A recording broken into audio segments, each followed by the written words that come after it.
Hello, and welcome to Health and Fitness Redefined. I am your host, Anthony Amen. Join me today as we take a dive into the world of health and fitness, where we learn how to overcome adversity, depict fact versus fiction, and see health and fitness in a whole new light. Today, we have a very special guest on a very special episode. First off, I'd like to welcome Beaus Skitsko. Welcome to the show, Beau. Thank you for having me. It's a pleasure. Absolute pleasure to finally get you one-on-one on a show. For those that may have watched, we were together on a show with Cody Kelly. Shout out to Cody for a nice show all about fitness and COVID. And it was definitely a doozy, that one. Yeah, it was a rough one. But it's okay. Today we got a great one. But first, I want to get a little bit into about Beau, talk about his life. So why don't you first start off with your backstory? Go all the way back. You came from Ukraine, came out to the United States. You now live in Ohio. Yep. So tell us a little bit about how you went from living to Ukraine to now owning your own gym. How does that work? Yeah, so 11, I think 11, yeah, about 11 years ago, I immigrated from Ukraine over to the United States. Didn't speak English, and now I'm a best-selling author and gym owner. And you know, it all starts with being comfortable, being uncomfortable. Embrace the challenges, win one challenge at a time, and you know, and then things can get happen. So I own a gym or a fitness studio, personal training and group fitness in Cleveland, Ohio. And my mission is to make people healthier, make the world a better place, one workout at a time, one rep at a time. I love that. What inspired you to own your own gym? What was that like nail in the Uh, coffin kind of thing? there's many things, but it's just, you know, when I started working out over a decade ago now, it was just turned out it's more than just about muscles and looking good or better, whatever looking good means to you personally. But it built confidence, it built work ethic, it built discipline, it built the understanding of the more I put work into something, the more I get out of something. And all that inspired me to see fitness as a way of changing somebody's lives, not just through how they look, but how through they feel, how they uh, take that knowledge from the gym into their everyday life. And I just felt I could help a lot of people with this, not just physically but mentally too. And I just got really, really deep with that whole topic. Yeah, I love that. And what kind of challenges did you face? I mean, you're learning a new language. That enough itself is Hey, I hard. speak 5 languages now. 5 languages? Yeah. What do you know? Tell us. Okay, so one thing, I'm coming from Ukraine, right? So I speak Ukrainian, obviously, but when I was born, it was still the Soviet Union for a few years. So I kind of technically still learned Russian. So I speak Ukrainian, Russian. I lived for 7 years in Germany, so I speak German. Yeah, I know. Then I speak a little bit of English, and my favorite one is I speak sarcasm. I wasn't ready for that one. I love that. That's the way to go. So wait, German, Russian, Ukraine, and English. And you said a Yeah, little bit of English. Your English sounds perfect. I'm trying, man. I'm trying. Thank you. Congrats to that. It's a very hard language. I know very little English, and that's about it. You know, I'm faking it really well because sometimes if I don't understand the word, I'm trying to like get the idea of what it could mean from the sentence, or I use many words to walk around a word I don't know, you know, to explain something. So I'm trying to fake it and make it sound like I know what I'm doing. You definitely do. And did you open your gym prior to knowing English? Or is it something you kind of did hand in hand, or you waited till after you got comfortable and then started your own business? So I have to pitch this. The whole story is in my book, the Stay Sore book, like how I learned English and how I forced myself to get uncomfortable and become better. But um, I opened the gym already speaking English pretty well. I'm still learning. But first, I did a lot of jobs. My first job when I immigrated was cleaning toilets and stuff because I didn't speak English. Then I did car mechanics, and then was a delivery driver. And I just tried to find jobs that got me uncomfortable in the sense of when you do delivery driving, you don't speak much, right? Or when you fix a car, you don't speak much, or when you clean toilets. So I forced myself to get better and better jobs, or more challenging jobs where I had to talk to people, to get out of my comfort zone and to learn English. Eventually, I got a job as a trainer in a big box gym, and then I worked my way up.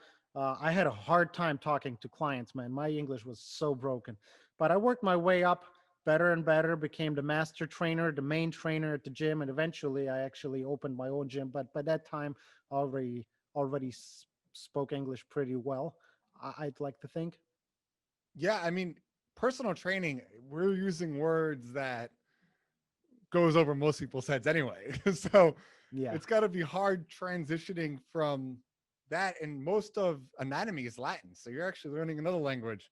Very true. Hey, when I was studying for my certification as a personal trainer here in America, I actually that's how I learned English. I had this really big, thick manual of anatomy and then physiology and then the psychology and methods of being a personal trainer, and I had to study that with a dictionary. So it took me like 3 times longer to go through the material, just because every like fifth or sixth word I didn't understand. So I actually learned English by learning anatomy, by learning being a trainer. Wow. That's impressive. Thanks. Thanks. And then I want to talk about your book a little bit. You mentioned it briefly. You wrote a book. It's called Stay Sore. Yeah, stay sore. First off, where can people find it? Amazon and Audible. So Amazon, you can get a Kindle, a paperback like this I have here, and also an audio version where you get to listen to my sexy accent. On Audible, I actually recorded it myself because I wanted to be authentic. I went to a studio, recorded it. It's all out there. And stay sore sounds like a mean physical thing, but the whole idea is like in the gym, you got to get uncomfortable, got a little have a little soreness to build up, to become fitter and better and stronger. And the same principles apply to life. The more uncomfortable you get, the more victories you get over the challenges, the better person, the better job, the better family, the better whatever you become and have. Therefore, I applied the principles from the gym to life. And the book kind of talks about those things. Here, the subtitle is how to break through the fear of change into a better life. I did I it and love worked that. for me, and I want others to learn from it as well. I definitely got to grab myself a copy and read it because I feel like we're on the same page with this. I always tell my trainers, and I don't know if I'm sure you're the same way after hearing that. Guys, you're gonna learn under stress. I'm good. The way Yes. we do training here is there's no like warm up to try to get clients. No, I'm there with the client just to make sure things are okay. I say, all right, show me your chest exercise. Go. And like, I'm not ready. I was like, yeah, go. That's how you have to be on your feet. Keep pushing. And I've always learned your body adapts better under stress, which is kind of, I guess, the same phenomenon you're doing there. You learn better and adapt better in stressful situations. It forces you to learn. Well, that's pretty much the 100% only sole reason you go to the gym, to stress your body enough to have a reason to change and adapt and become better, right? So you only become better under stress.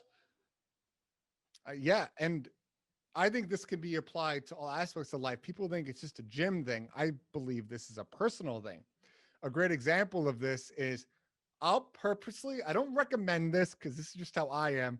I purposely put myself in financial stress to force myself to do things Okay, because give that's me how your I learn money. to. I'll help you so you feel some stress. Okay. I'm going to I'm give just Bo kidding. all my money. I don't have any left, but you could definitely have what I have. I'm kidding. But yeah, I agree with you 100%. Think about not just fitness as having six packs or something. Think about health in general. The more comfortable you are, the more unhealthy you become. If you're comfortably sitting on the couch, making the crease in the couch deeper and watching TV, the more comfortable you are, the less healthy you are. The more uncomfortable you are, you eat the things that you don't like to eat. You go to the gym where you don't want to get sweaty and sore, but you still go. The more uncomfortable you get, the more healthy you get, right? There's no college degree without studying and some sleepless nights before exam. There's no good job without hard work. There's no good income without hard work. So everything good, you have to work for. The big quote in my book from me is nothing good comes easy. Stay sore, nothing good comes easy. You gotta work for it, man. I love that. And this kind of branches into the main topic we're going to talk about is exercising. Whoa, what a shock. There you go. But this is a very interesting topic for most people. And as a trainer, as I'm sure as yourself, we get asked all the time about what are best practices. Hmm. And one that I get asked often, which is why I wanted to do this show, and you'd be a great guest for this, is time of day. I get asked all the time, and I'm sure you do it. Hey, Bo, what's the best time of day to work out? How many times do you hear that? All the time. I really think I heard all the questions and I hear them all the time. But yes, people wanna work on the small details instead of fixing the big picture. So I'm going to ask you, Bo, when's the best time of day to work out? Right now. Right now. Yeah, the best workout is the one that you actually do. I think we can all agree on that. So don't worry about when, just get it done. Me personally, I have so many moving parts in my day. Most days I work about 25 hours a day. Therefore, I work out whenever I have time, me personally. It's not a best practice, but I'm just trying to navigate my life. I have 3 kids, a family, this business, some side hustles, other things. So if I have 20 minutes, I'll do a quick hit session. If I have 2 hours, I'll work out for 2 hours, lift some heavy weights, and throw around some big barbells. I just try to do the best I can. But there's ways to talk about it. There's pros and cons to mornings and evenings. There's physiological points to it, and then there's also psychological points to it. Yes. Physiologically, as you probably know, you can Google and find research to support any thought you could and theory you can possibly have. I actually had a nice 3 hour conversation with this about somebody 4 days ago, which is really Mhm. funny. Confirmation bias, where Yeah. you want to confirm your own theories. So you're going to find the research. There could be a million articles saying you're wrong, but you can always find that one to show you're right. Yes, it's lately becoming extremely challenging to talk about exercise science, like keyword science, because there's research for anything you can possibly imagine, and a lot of them contradict themselves, and it could have something to do with whoever is sponsoring the research or whatever. I'm not going to go into that topic, but there's so much research, and it's hard to definitely say this is better than this. For example, one researcher in a university, unfortunately, I don't remember the name, but they were testing mice on treadmills, kind of like little mice treadmills. Sounds funny, but they were testing, and it turns out that mice performed slightly better in the afternoon slash evening ish when it comes to performance. Another researcher took that idea and did the same thing with mice, and it turns out they use sugar better, and the body absorbs and deals and metabolizes sugar and deals with insulin slightly better in the morning. So the mice in the evening used less oxygen for the same amount of work, which means they performed better, but the body composition aspect was changing better in the morning.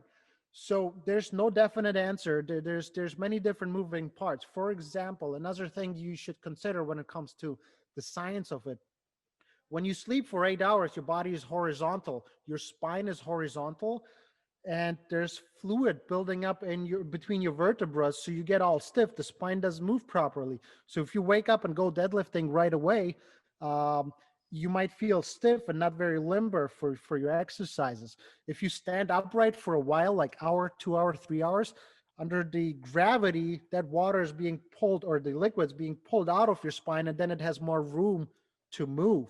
Does that Yeah. make sense? Yeah. The biggest thing that we're showing with, we can actually start there, is the morning is you don't have that mobility. You're not warmed up. You're coming from a dead sleep. Exactly. So it's going to But take a lot longer to get your body up and moving as opposed to later at night. well, because you're already like going through the day, you're already on your feet. Yes, but on the other hand, about 1/3 more testosterone in the morning than in the evening. You have more testosterone in the morning, and um, for the ones that don't know, even females need testosterone to have a great workout and have that internal aggression to work out and that energy and that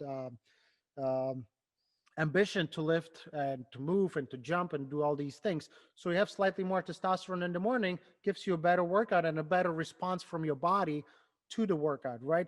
So which one is better? Hard to tell. And I think that's why we need to talk more about psychological things and going from the aspect of the workout that you can do is actually the best workout. So 2 points on that psychological point I really want to talk about. Go ahead. The first one we could talk about is sleep. Mm-hmm. And a lot of people, well, let's say you're an early AM workout. You're compromising your hours of sleep to squeeze in a workout in the morning. But on the flip side, you're working out before you go to bed. People are worried that a workout before bed, you won't be able to fall asleep at night. Mm-hmm. Any thoughts on that, on either of those two? uh, Many thoughts. The evening workout, I think it's an individual thing, how people react to working out, but also what kind of workout are you doing? If you're going for a light jog, that might be actually good calming meditation for your nervous system.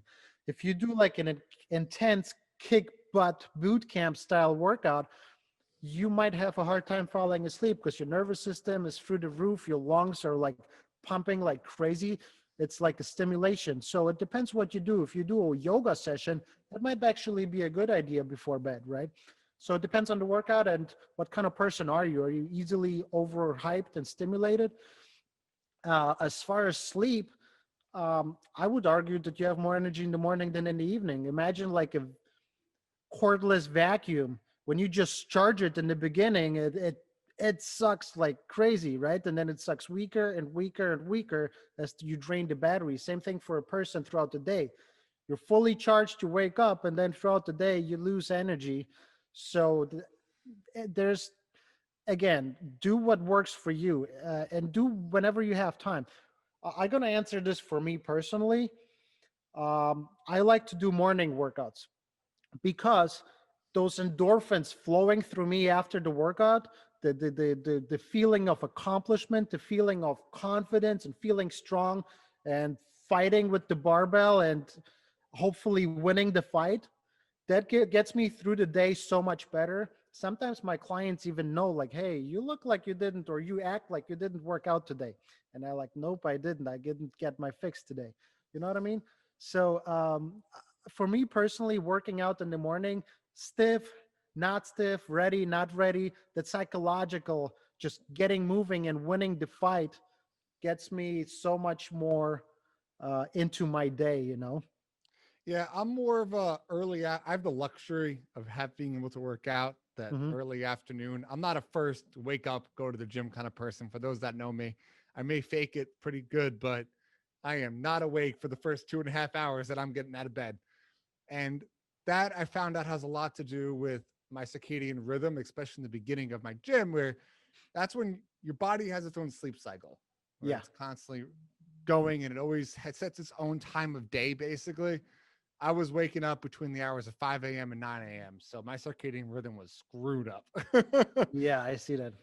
Now that I finally got a rhythm going, I agree. It takes me a little longer to go, but once I got that sleep schedule, now I'm at like that 9, 10 a.m., 2, 3 hours after waking up. I need my caffeine in the morning and then I'm ready to go kind of deal. And that's how I feel with the sleep. The biggest argument I make for morning and we had a little audio technical difficulties. Is that better? Okay, yeah, I can hear you. The biggest argument I can make for the morning is psychologically. Hmm. A lot of people, and I want you to talk about this same thing. I've noticed clients that work out in the morning tend to be and do it longer than those that work out at night, strictly because excuses become part of their norm. I can see where this is coming from. I haven't noticed it myself. I just, but I have noticed that the people personally here in my gym, that the people in the morning, if they're willing to wake up at 4, 5 a.m., get the workout done before their family wakes up, husband, wife, children, they seem to be more disciplined about it. Not passionate, just more disciplined. They know they have to get it done.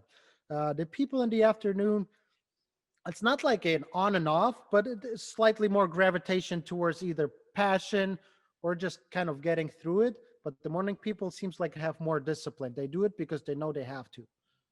Yeah, and it's more for people who don't have trainers. Those that have trainers have that accountability of paying for a trainer. They're going to show up. True. It's the people that are self-motivated where I know a lot, including family members, they're like, oh, I work out at night. But then 5, 6 p.m. comes, they're like, oh, let's go out to dinner. Oh, this came up. Oh, and before you know it, it's 9 o'clock at night and they didn't work out. Whereas me, I'm not doing anything until I get my workout in. That is always priority one in this first thing in the morning. Cause then if I put it off, Mhm. it's not happening. Yeah, I understand. And don't get me wrong. There's different people at different times. Some people have different schedules. Some people are morning people by default. Some people make themselves be morning people. Some people have weird job schedules. So there's no one rule fits all. It's just um, people get it done whenever they can, and people will always have excuses if they want to. So it's not really one rule fits all. You know. Yeah, I think we're both on the same page. It kind of just depends on when you can, whatever can be consistent for you is the best workout, whatever you can keep to. Yeah, the workout that you do is the best kind of workout. So I wouldn't worry about it too much. Do whatever you can. Um, if there's a 2, 3, 5% difference morning versus evening, it's still 100% difference doing versus not doing. You know what I mean? I totally agree. And I think the only other topic we can really dive into on this is I would love to get your opinion. Fasted. So we're talking Uh, about people who wake up in the morning, they're doing either the fasted cardio or the fasted weightlifting, just meaning they're not eating before they go work out. What are your opinions on this? they're kind of mixed. They're kind of mixed because it depends on the workout and on the goal. If you want to become stronger, probably not the best, smartest idea, you know. If you want to lose fat and you just go for a fast walk on an empty stomach, it might be a decent idea, but then also your personal body. I just had a show, I recorded an interview on my personal podcast with a bikini competitor. She's a figure competitor. She doesn't like if I say bikini. Uh, but we had this talk about her diet and stuff. I personally function really well on fats. She functions really well on carbs. Not everyone is the same. So what I'm trying to say is some people can't manage working out on an empty fasted stomach. And then it depends what the workout is, you know? Like Yeah. I can't throw around 500-pound deadlifts on an empty stomach. Not going to work for me. There is no way. You know what I mean? So it depends on the workout, depends on the person, depends what you ate the night before. So when I was in college studying exercise science, my professor always said one thing, and I agree 100%. She always said, the answer is it depends. That's why it's called personal training, right? It's not like general fitness. It's personal training because it's personally towards your goals.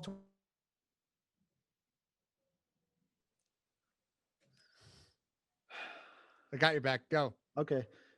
Where did you lose me? I don't. towards your goals, towards your training.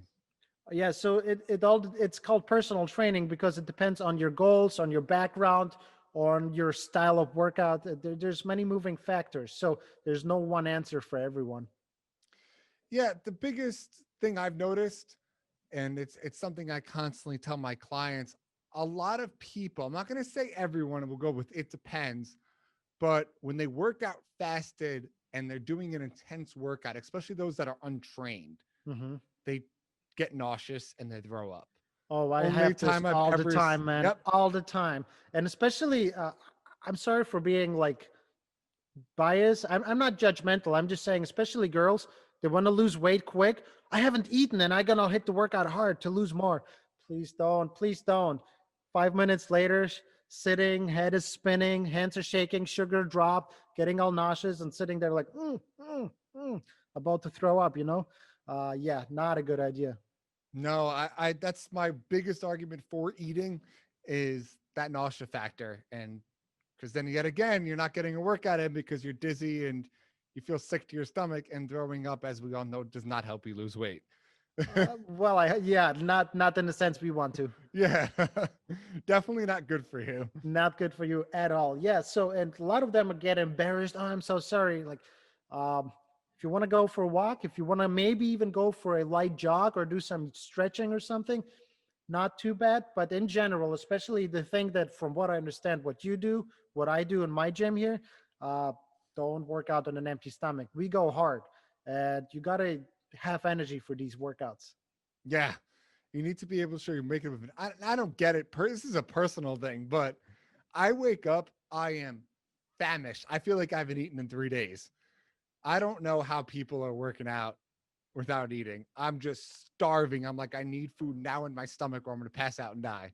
And of course, that's an exaggeration, but that's always something that's perplexed me. Well, let me ask you this: when and what do you eat at night? That plays a big difference as well. Oh, it doesn't matter. Okay, okay. I used to think it was eating a lot of carbs at night would then, because your body would burn it faster, but I've tried every type of meal under the sun and it doesn't matter. I just think I have such a fast metabolism that I'm just burning through everything so quickly. I'm just starving. See, Plus I'm low key habits. jealous. I'm low key jealous because for me, it's the opposite.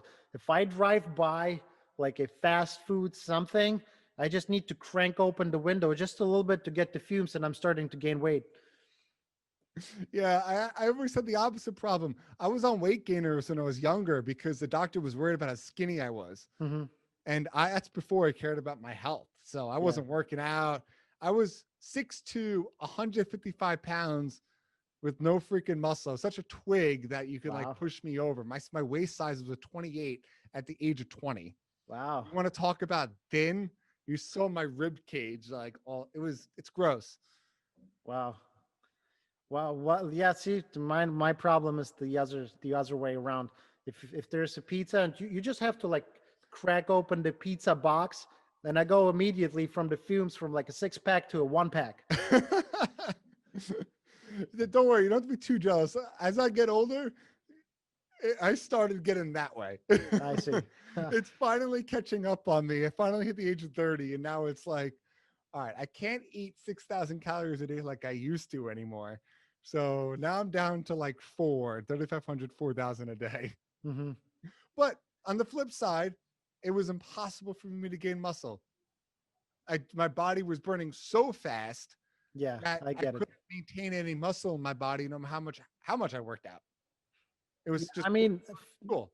I get it. To me, it's again, it's kind of the opposite body composition, and like, um, it's not like super easy, but I think it's a little easier for me to gain some weight and gain some muscle and fill out my shirts. Yeah, I definitely shirts were always like too baggy on me, and I looked ridiculous. Being a tall, lanky guy and trying to wear larges or extra larges when they're too wide, it's like, now I got to go buy specially fitted shirts. Then Hmm. it gets expensive. It's not For fun. the longest time, I was trying to wear an extra medium just to fill it out and make it look like I work out and stuff, but can't do that no more. I'm wearing a regular large and fill it out Yeah. pretty well. I'm not the tallest guy. How tall are you?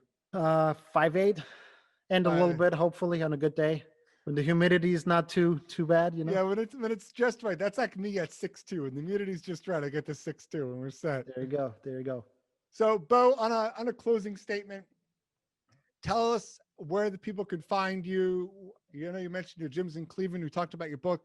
Talk about your podcast a little bit. Go for it. All right. So the podcast is called Stay Sore, all major platforms, including a video version on YouTube. So to find me, you either type in Bo Skitsko or Stay Sore. The channel name is Bo Skitsko dash Stay Sore. So either one should come up.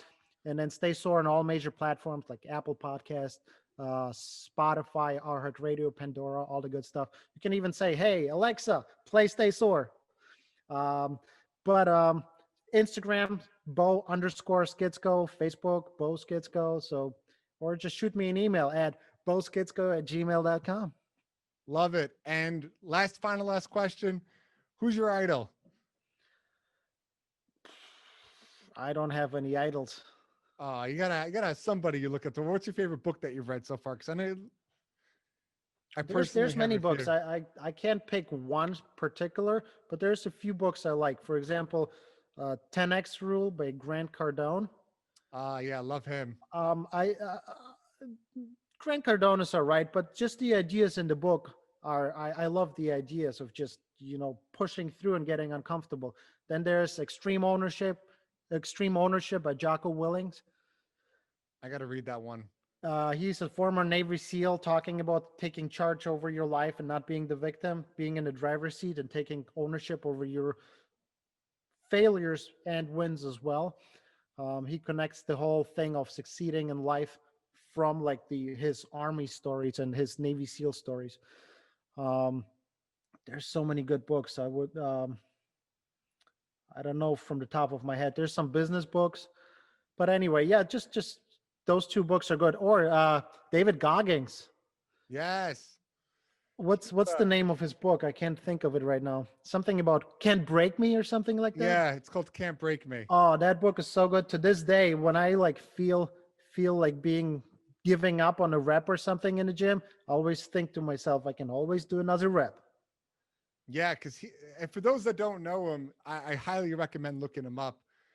Guy went through Navy SEAL training twice, Hell Week twice, broke his leg or something the first time, pushed through. He is lost 150 pounds to get into the SEAL training. Total inspiration for Definitely. Definitely.